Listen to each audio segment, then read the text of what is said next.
Hello, my name is Ranjani Saigal, and it's truly a pleasure today to present a lovely interview with our own Lokvani community hero, Raksha Soni.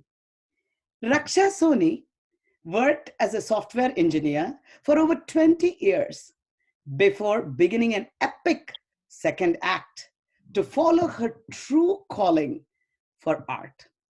She is the founder of Brush and Paisley, through which she showcases her beautiful artwork and offers art workshops and classes for a range of students. Raksha's art is her life's mission, and her rigor and drive for it comes from her commitment to creativity, community, and compassion. She is a key member of many charitable and cultural Indian organizations, and she feels much joy and satisfaction in serving the community. Welcome, Raksha ji. What an honor to have you with us in our Lokvani Community Heroes interview series. Thank you so much for giving us your time. Thank you so much, Ranjani. This is my pleasure to be here and getting interviewed by you. What an honor indeed. So, we would just like to ask you, we live in a very special time right now. And before I begin, I think I should first quickly ask you, how did you make this very quick transition from being a software engineer to an art teacher? Can you briefly describe that journey for us? Yeah, sure, Ranjani. So art has always been my passion. And since my childhood, I have been learning that too. So like after 20 years, at some point, I realized that if I'm not following my passion now, then when that time will come. So I decided to leave Oracle and follow my passion, because I'm free, like mostly done all my responsibilities. And I think this is the time when you can see what your inner needs are and how you want to pursue that. Fantastic. And I can see that, I don't know about finishing responsibilities, you seem to be busier than ever. So actually, we do live in a very strange set of times right now. Lockdowns are everywhere. So could you tell us a little bit about how you are transitioning and adjusting to this new way of life as an art teacher? Yeah, so the lockdown has affected most of us, and it changed the way we have been looking things. So it changed our values, it changed how we relate to others. And obviously, classes are one of the things which changed big time. So I stopped taking my art classes as soon as I heard about the school closures. And after 2 weeks of social distancing, I realized that I think there are new ways to interact with people, because I started missing those things. And then we came up with this idea. Some of my students' parents, they also reached out to me to start online classes. And then I thought about that, and that's how it started. Fantastic, fantastic. And I assume you use Zoom to do the classes. And how is it working out? I mean, has the transition been effective? Are the children learning? Could you describe that experience for us? Yeah, so but when I started that time, I was not sure how the classes will go on Zoom. But after completing 6 weeks now, art classes on Zoom, I'm truly amazed to see the results. The kids are very focused, very dedicated, and they are engaged and creating beautiful artwork through these online classes. And thanks to Zoom and the latest technology for making this type of interaction possible during this time of isolation. Great, great. I'm wondering, if it has been so effective, do you think this might be something you might continue after also, the lockdown is done? Do you think this might be a way that you might continue your teaching? So after looking at the result, now I started believing that this is very effective way of teaching. So I would like to continue even after the lockdown is done. So there might be a blended approach to doing both in class and online, perhaps. Yeah, that's correct. Fantastic, fantastic. And I wanted to ask you, of course, this is not the only thing you're doing. You're using art, I think, in very creative ways to make an impact on the community as well, to help them cope with this very difficult time. Could you describe that effort for us a little bit? Yeah, that's a great question, Ranjini. So the coronavirus outbreak is creating a lot of fear and anxiety in adults and children. So after looking at all those things, and also kids are at home, parents are also working from home. So it's much difficult for parents to do two full-time jobs together, like looking after the kids and also doing their work. Hmm. So I decided, keeping that in mind, I decided to do online classes, so kids can be engaged, productive, and learning something new during this time. So I started a program for kids on Mondays. So I offer free Monday classes to everyone who want to learn uh, art.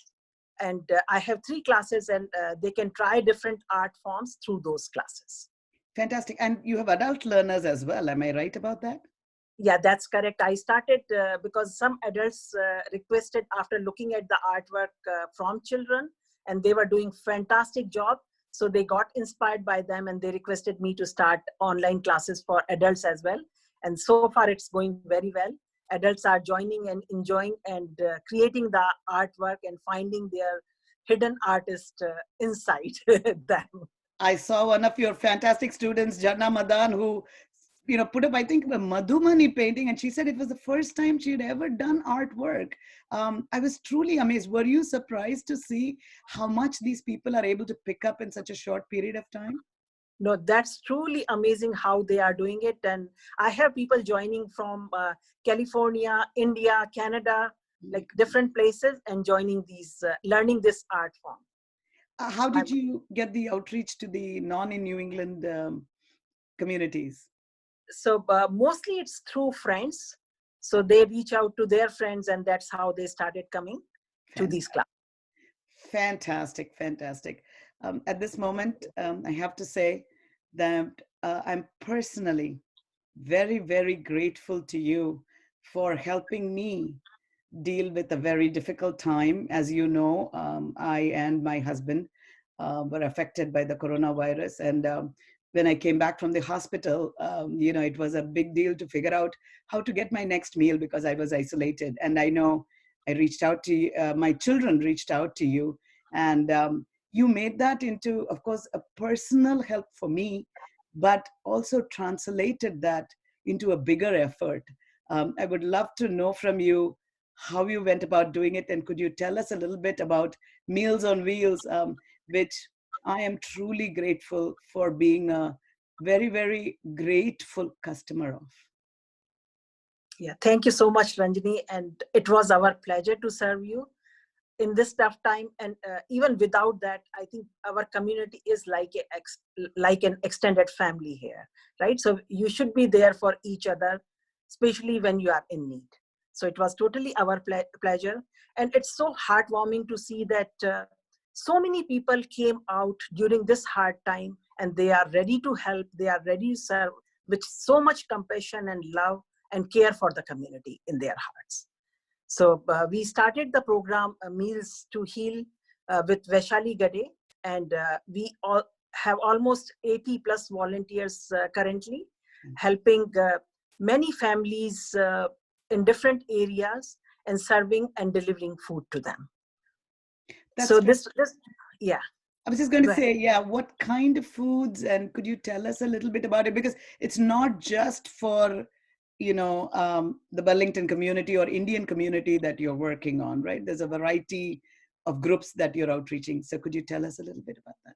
Yeah, so that's correct. So we provide simple nutrition rich food, and we cook at home, and we provide to either COVID-19 or any other patients or elderly people, pregnant women, or postpartum, or if they are in that phase, families with financial crisis. So we are serving students, a lot of like different type of people, whoever is in need, and it's not related to Indian. So we started with Indian families, but now we are serving like any family regardless of their race and ethnicity. Fantastic. Now, how did you really build this volunteer base? And could you tell me the logistics? I mean, it's a big thing, right? To find out who, I mean, I know personally, right, that I had certain needs, and for you to be able to deliver to that needs and then make sure that I'm getting what I need, and then to make sure there's a match with the volunteer. That sounds like a logistical challenge, and I can see the engineer in you worked on it. So could you tell us a little bit about that and how, I mean, if it's one customer, it's one thing, how do you scale? And could you tell us a little bit about that? Yeah, definitely. So when we started, that time we posted this in different groups, and then a lot of people came through those groups. So when we posted, like they wanted to help someone, and of course, like you were our first person, and there are Satisfied so many customer. people. No, I won't say Yeah. customer, Yeah. but people love you and they are happy to do something for you. So that's how we get to know a lot of people, and they were ready to serve you. And then after that we started reaching out to old age homes and senior centers, community centers. I reached out, like me and Vaishali, we both reached out to a lot of doctor friends, so working in healthcare Wow. profession, and like different type of groups we reached out, and we started getting requests from others as well. So currently we are doing like feeding 10 families. Those are students families and in financial need, so we are serving those every week. And other than that, like 12 families are getting benefited by this program, and we are talking to many more people, so we are hoping that more people can reach out to us to get the help. Sure. We'll certainly share this interview, and I'm hoping that the word will go out. And this is so wonderful. I have to say that I was truly impressed. If ever you want a testimonial, I know that I've run many social enterprises, and I'm always looking for a testimonial from the person who is helped. And I have to say that this was just fantastic. In fact, I think the meals have been so much better than I can ever cook. So it's been just delicious. And a huge thank you to everybody. So I wanted to ask you, so now that, and I guess, so the meals are for the non-Indians, I think it might be, what kind of meals are you providing to the non-Indian kind of families? Okay, so initially we were, when we started that time, we were serving Indian families, and Yeah, that time we were doing simple food, which is like dal, sabji, chapatis, rice, or whatever the requirement sure. is from that person. So Yeah. we will be serving. We were serving that, but now we are serving non-Indian families, and in that case we are going with mac and cheese, tomato soup, and those type of things. And thanks to Fantastic. our volunteers, they are very, very dedicated and selfless, and working really hard. Like even 10 meals, everyone is so excited to serve, and they do such a great job. And I have to say they're very professional in what they do, and that's very, very amazing. It gets delivered on time in the way that is needed, and I think that's not trivial to make that happen. So kudos to you folks for doing that. I also wanted to say, like, it is the first time I am the customer of a social enterprise. Usually I have been on the other side. So God is teaching us all, when you will be a helper and when you will be helped, you just don't know. So, but I'm very, very, very, very grateful for this fantastic thing. I wanted to ask you that how can the community at large help you with this initiative? So that's a great question. Uh, Together we can make a lot of difference, and with support of everyone, we can do much more than what we are doing right now. So one help could be like, if somebody is in need, and if we can find out that information, somebody can reach out to us, that's a big help. Because we are also reaching out to a lot of organizations and groups to find out like where the need is. And another help will be, because right now we are expecting more people will be coming and getting the help, so we will need more volunteers at that point.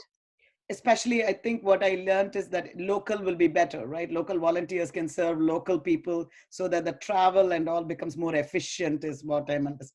That's that makes absolutely right. yeah, So our volunteers are from different parts of Massachusetts, and we prefer like people living closer to the recipient. sure. They should help first, and after that we can reach out to others who are living far away. Fantastic, fantastic. Now, of course, these are not your only efforts. As I mentioned, I think you work 24/7 on community causes. Could you share your other efforts that you are doing during this, for all that you have done for the world at large? I would love to hear more. Oh, thank you so much, Ranjini. I'm involved with like a lot of different other projects. So uh, I believe in Ekal's cause. So one of the project I'm doing for Ekal is uh, doing the ethnic clothes drive.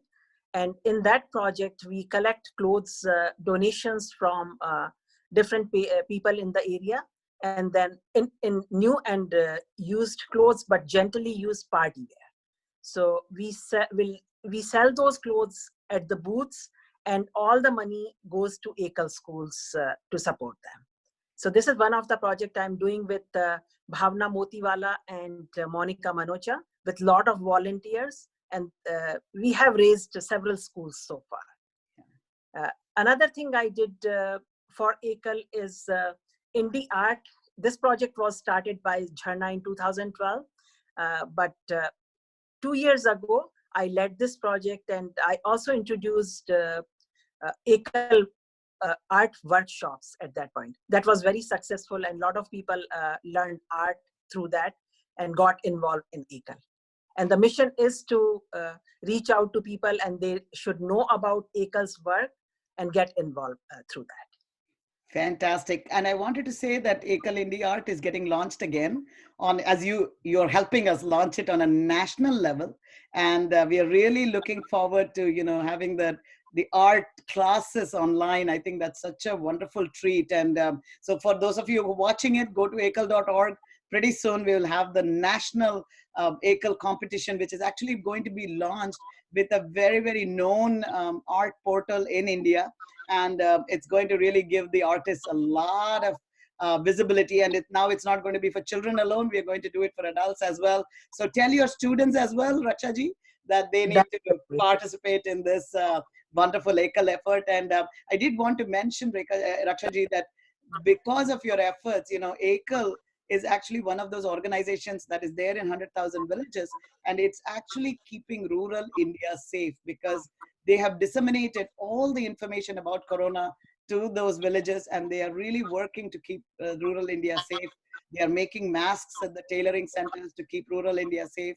So your efforts to support Ekal are really, really valued, because it's not only keeping rural India safe. If 100 million people in rural India are safe, the world is safe. So I think that's a tremendous effort that you're doing. So we thank you so much. And personally, Raksha, I think you are one of the most wonderful human beings I know in the world. And, your heart, your purity of thoughts. And I know that there are multiple hats that you wear as an artist. You're also a poet. You're also, very, very active with Hindi Manch. If there is something you want to share about that, we would love to know that as well. Thank you so much for your kind words, Ranjini. Yeah, Hindi Manch is also very close to my heart, and Hindi Manch is doing a great work with spreading Hindi, our language, our culture to like lot of people. So I was part of. So 2 years ago, they have done a national convention of Hindi Manch. That was first time in America, and I was part of 5 people steering committee at that time. And they are planning to do the same thing again this year. And we have a committee of 6 people steering committee. So I'm part of that as well. And it's such a pleasure to work with the team and the mission to spread our culture, and like kids and adults can learn more about who we are and our roots. Fantastic. For those of you who are watching us, I have to say, Raksha was a great engineer, and she's a great teacher. She is a great human being, a great mother, and a great wonderful, wonderful grandmother, a truly an inspirational person in our community whom we all can look up to. And we were so honored that you were kind enough to accept the Lokvani Community Hero Award that was given to you. I know that you also are very interested in, event planning and decorations. And when the world opens up again, we might see you at weddings and other things. Showing off your talents and helping people. So grateful for your time, Rakshaji, and really an honor to have you as part of the Lokvani family. Thank you so much. Yeah, thank you so much. I'm so humbled by your kind words, and thank you for giving me this opportunity. Thank you so It's a much. pleasure. If you want to learn more about Meals to Heal or Brush and Paisley, you can go to their websites. We will mark it out in our. Actually, why don't you tell us the websites that they should be going and looking at?